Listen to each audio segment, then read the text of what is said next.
It's so weird to be. That was aside. Because we've moved the seating. Okay.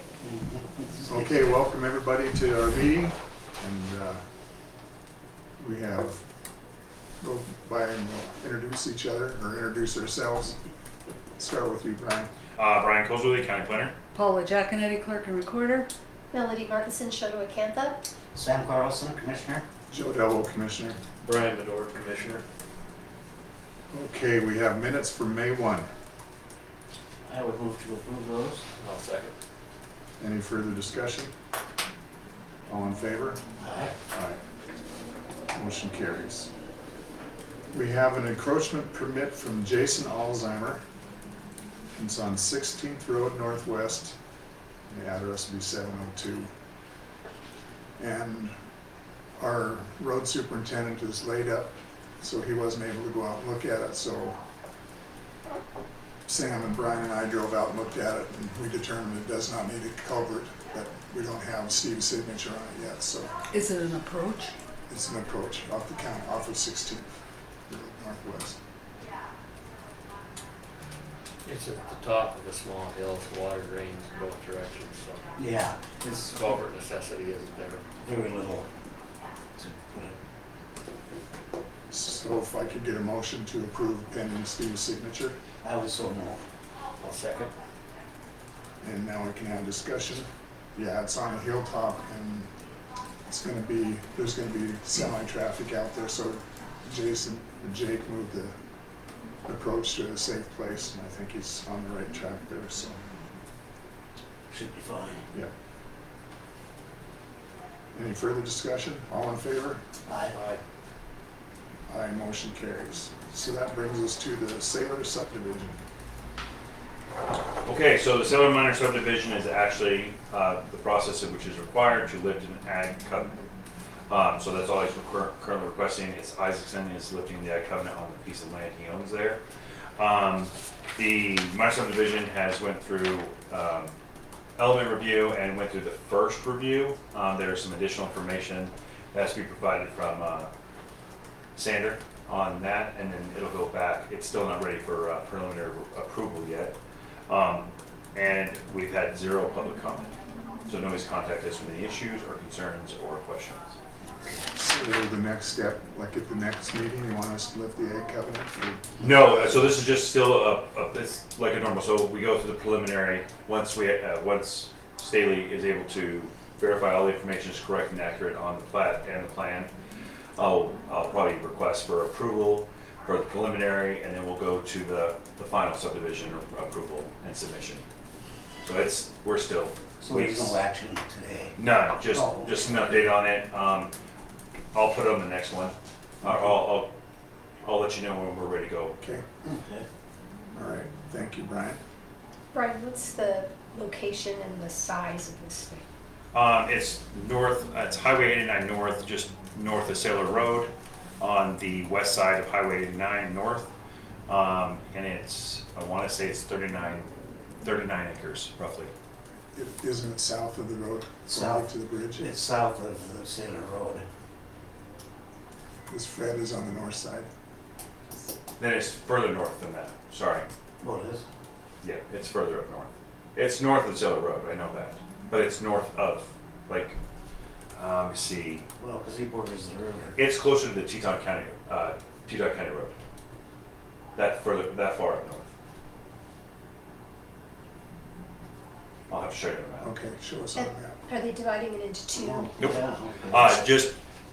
So the property has an ag covenant on it, and you would like to build on it.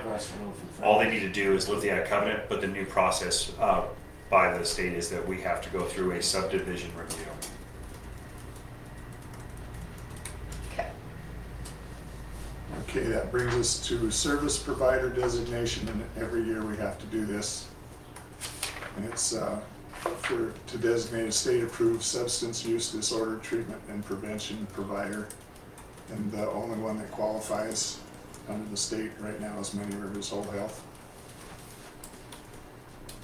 So I need a motion on that. I would move to accept Many Rivers Whole Health as our service provider. I would second. Any further discussion? All in favor? Aye. Aye, motion carries. Joe, this facility will receive how much pass-through funding from the county? It's approximately, it's based on census, so it's $1 a head, so it's a little over $6,000. And then we just pass it through to the provider.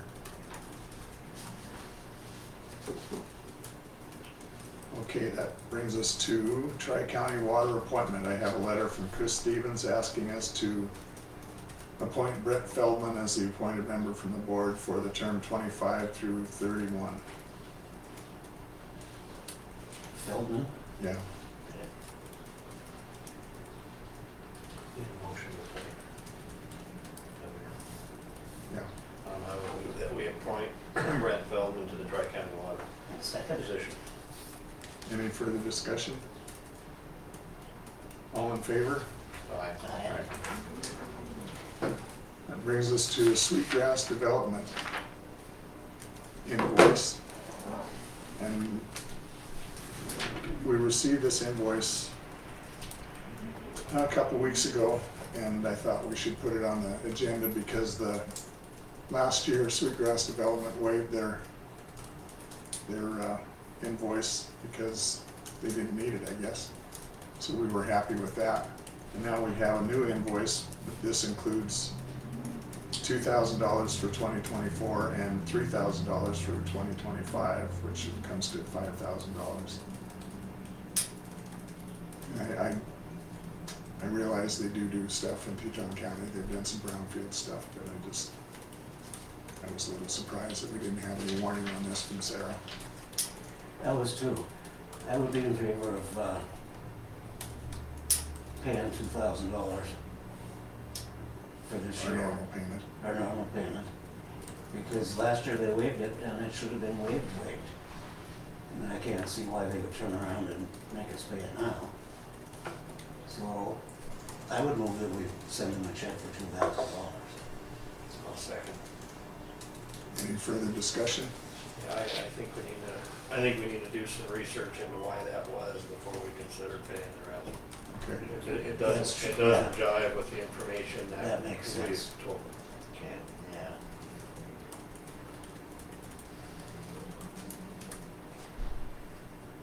I do have a comment on that.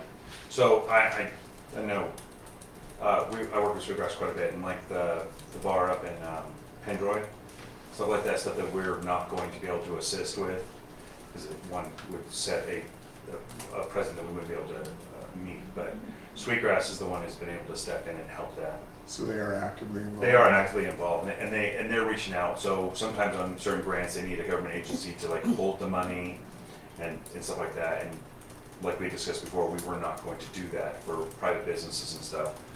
Sweetgrass does spend the time and the research to get out there and do that. So that's greatly appreciated. I would probably say to agree to the $3,000, which is now the new rate, but not pay them the waived fee that they did last year. But they are actively in the community, and they are helping. They helped with the Teton Pass, with the brownfield stuff. They still work with CAPA, and they still work with, the Chamber of Commerce whenever they need assistance. I know those are the few things that they do. But they are still active, and I mean, they are a great resource, especially when I need assistance with grant writing, or I need help diving into stuff. Rocky Mountain is another one that we use, just as a free service. I can call them anytime and say, I need help with this, or have you guys ever dealt with the USDA grant? When they're like, oh yeah, talk to Sarah, or talk to whoever they have in the office that's done it before. They're a great resource for me. I'd like to see the motion stand as it was stated, and do a little homework, and if we need to amend it at the next meeting, do it at the next meeting. I would agree with that. But I would like to learn more, I'd like to hear more. Okay, Yeah. so we're gonna rescind, No, No. the motion still stands for $2,000, okay, so we're gonna pay the 2,000, depending on how the vote goes. right now. Yeah, we voted Point yet. of clarification though.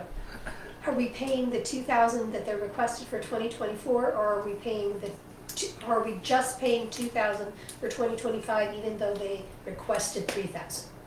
Yeah, that's what. That's the, okay, all right. 2,000 for 2025. 2,000 for That's what I 2025. got, yeah. I'm sure that Gotcha. we'll have a conversation about that with Sarah, I'm positive. Oh, I'm sure.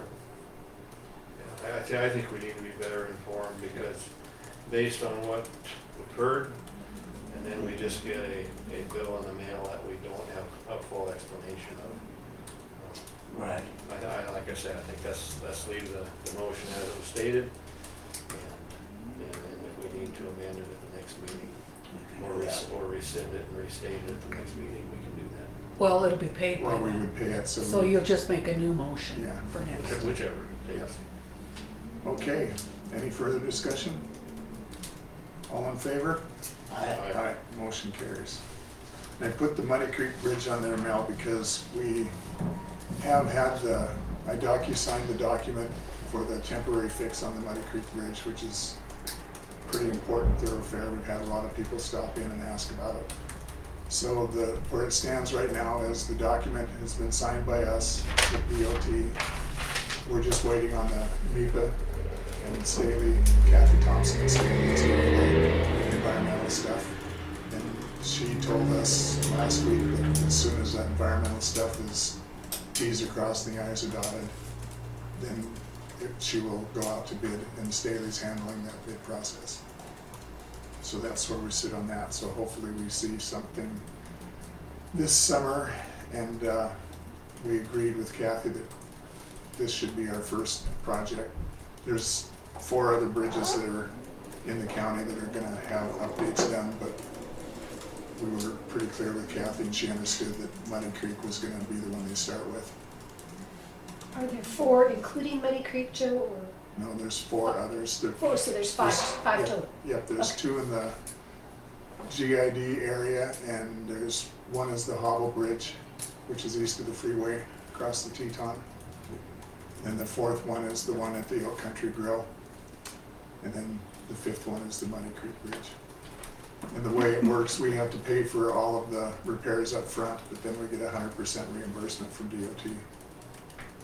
So it's a pretty good program. And we have the money available to pay? This is Yes. like a $90,000 project. I think it's $140,000. Okay, They added some more stuff to it. okay. But again, we'll just pay it out of HILT and then get the refund. Okay. And the other question that has come up in our conversation with people that have come in, the state inventories all of our bridges, and they study them, and they're the ones that put the weight limits on, and they do it every year, so it's not something that we just dreamed up, shutting the bridge. We have to comply with their mandates. And that's all I've got on that, unless you guys want to add anything. That covered it.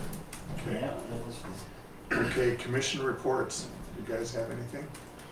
Yeah, yesterday Joe and I went and looked at the lot next to the Catholic Church in Power, and we have a plan to reclaim that lot.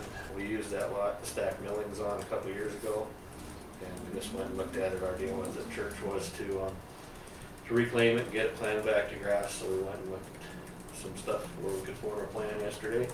A week or so ago, we took a tour of the roads on the Fairfield Bench on 5th Road, 2nd Road, and 10th Lane, where the road department has been making improvements and adding some gravel to those surfaces, and it looks good. And just trying to be aware of what's going on. The only thing I would add is they are getting out, the road graders are going now. We've had a lot of concern about that, so hopefully they'll get everything covered this summer. That would be nice. We're headed in the right direction, I believe. Okay, any public comment? I don't have any comment, but are we back to full staff on the road department, or do we still have a vacancy? We still have a vacancy. Just one, we're down to just one, and that's a grader operator? Yep. Okay.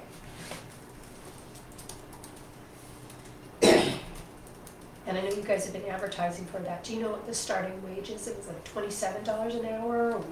What is it, Paula, is it 20, I don't even remember. I'm thinking it's 23. 23 something, 23.45? Yeah, it's in the ad. Is it in the ad? I'll check Yeah. that.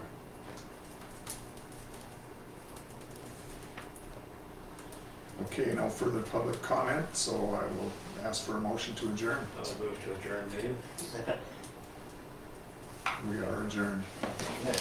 So the Isaacson's property, it's just the one right north of Frederick Christensen.